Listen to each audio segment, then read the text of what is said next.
Mirela Sula, the founder of Global Woman, and I'm here with a cover girl, Ivana Bartoletti. She is very popular. She just came from BBC, and I am very privileged that I managed to get some minutes from her busy life, because as you know, the GDPR thing is really a big issue now, and everybody wants a piece of Ivana Bartoletti, the head of data privacy and data protection at the GemServe.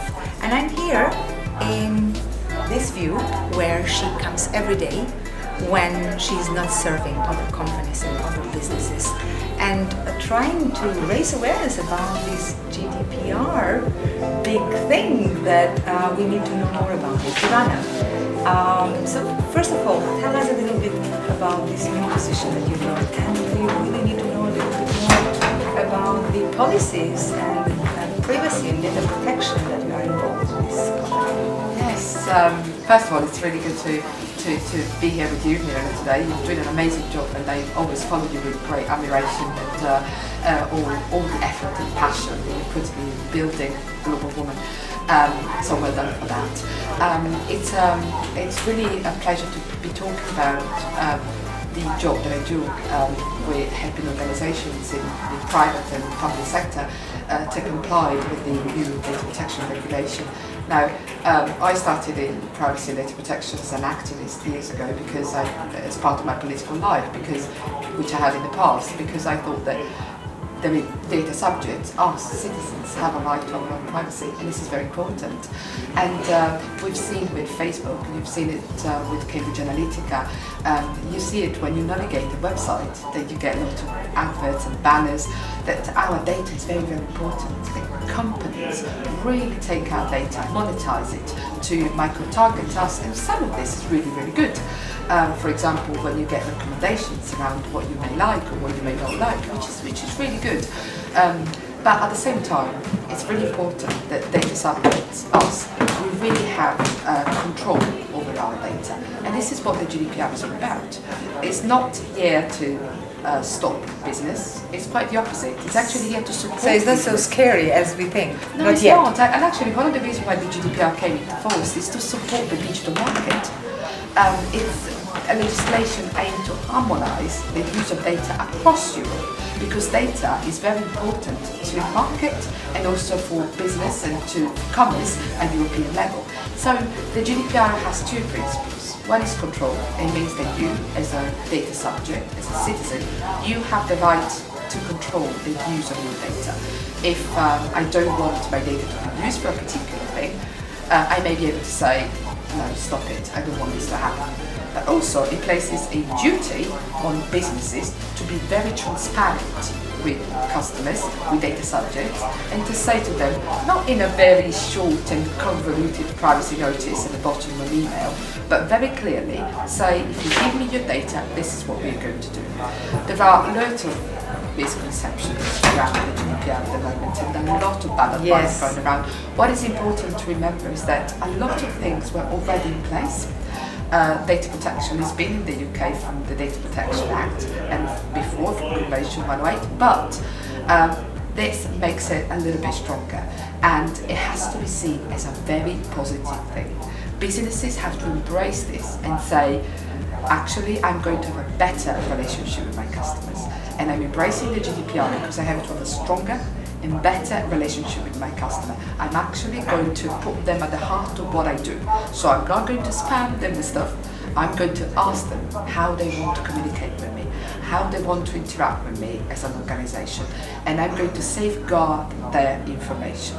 And if companies want to do that and really make the most of the data, the personal information that they hold, they are going to have a competitive advantage. And we love thinking positive, absolutely, and I'm liking what I'm hearing, because being part of this industry where we have a lot of data from a lot of events that we organize, and I've been talking with a lot of colleagues of mine.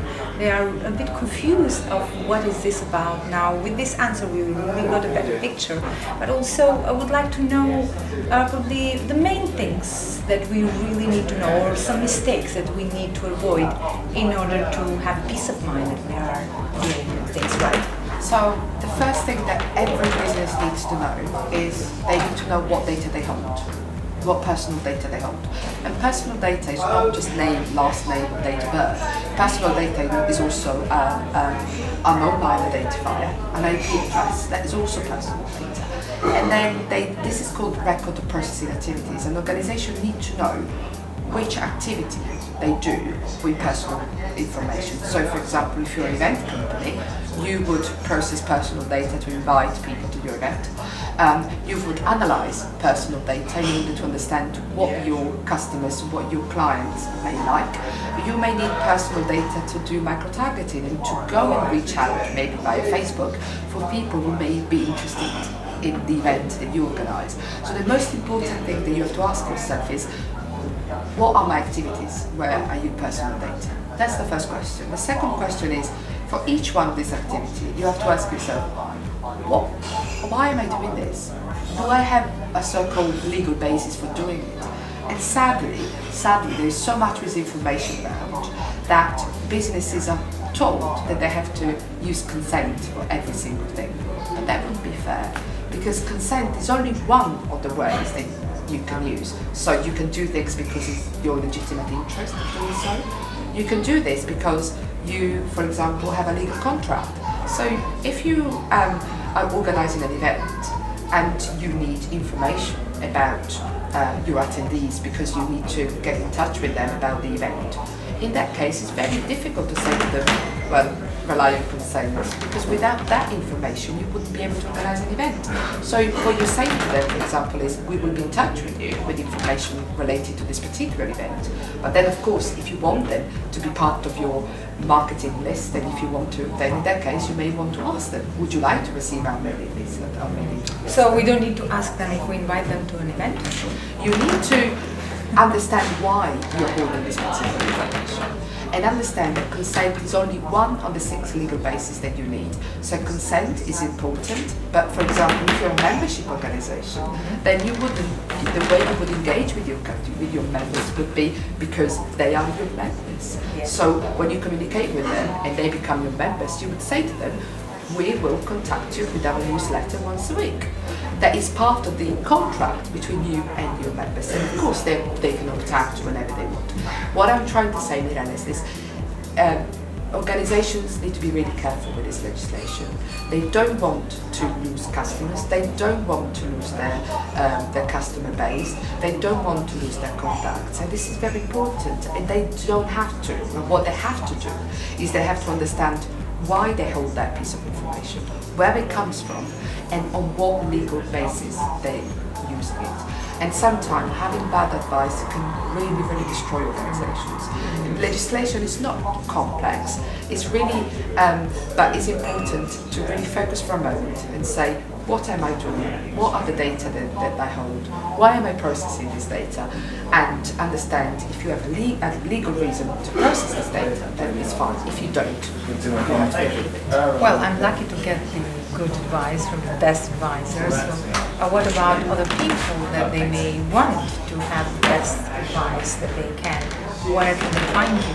And what you and your company provide? Can you tell us a bit more about that and how can they find you? So, if companies want advice, I always say, try to find the right people. And the way to find the right people is to find people who've been working in data privacy for a long time. Because the GDPR has become a little bit of a fashion. So it's really important to say, we want to find people who've been working in this area for a long time, not just people who come to the GDPR without a legal background. So that's very important. The second thing is, the Information Commissioner office in the UK is amazing. Led by a woman, Elizabeth Denham. She's the UK Information Commissioner. And the Information Commissioner website has incredible advice on GDPR. And it's really good for organizations to go on their website and to read the advice that they're providing, because it's fantastic. And the other thing is, it's good to invest a little bit of time, a little bit of money in good advice and how to understand what are the main risks for an organization before implementing it. There is a lot of advice out there, it's important to get the right one. And you also have an event tomorrow, so people can come and find more information about what you do, and also a summit on the 30th of May. Is something that people might be interested to join you and attend it? Tomorrow is actually quite a fascinating one, because tomorrow we are talking about artificial intelligence. And we're talking about how the GDPR can support a fairer and a better use of data in AI. But most important, we're asking ourselves a question, which is the algorithms that underpin artificial intelligence too often are designed by men.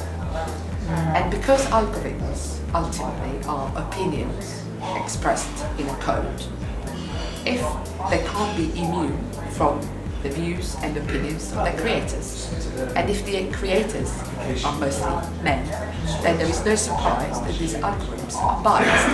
And we see the outcome of this. If you, until a while ago in Google, for example, if you Googled unprofessional hairstyle, you would only get photos of black women.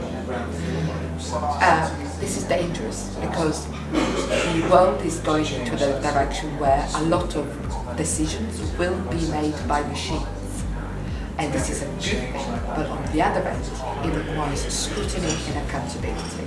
So what we're saying tomorrow, when we will found the Women Leading in Artificial Intelligence network, is we want transparency of these algorithms, and we want to push the GDPR, which says that data controllers have to provide meaningful information about the logic of algorithms. What we're saying is we want transparency, because we don't want artificial intelligence to become yet again another expression of masculinity.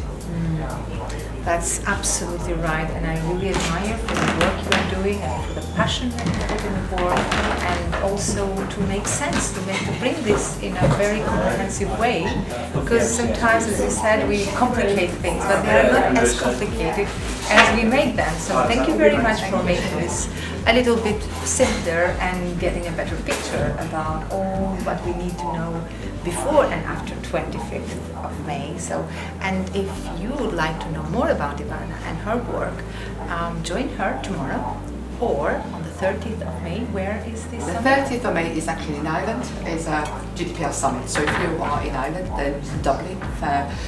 My website is my name and last name.co.uk, and all information are there. Thank you. So very simple, ivanabartoletti.com. .co.uk. Oh, .co.uk, you see? Thank you again, Ivana. Thank you for your time, and congratulations again. Thank you for following us.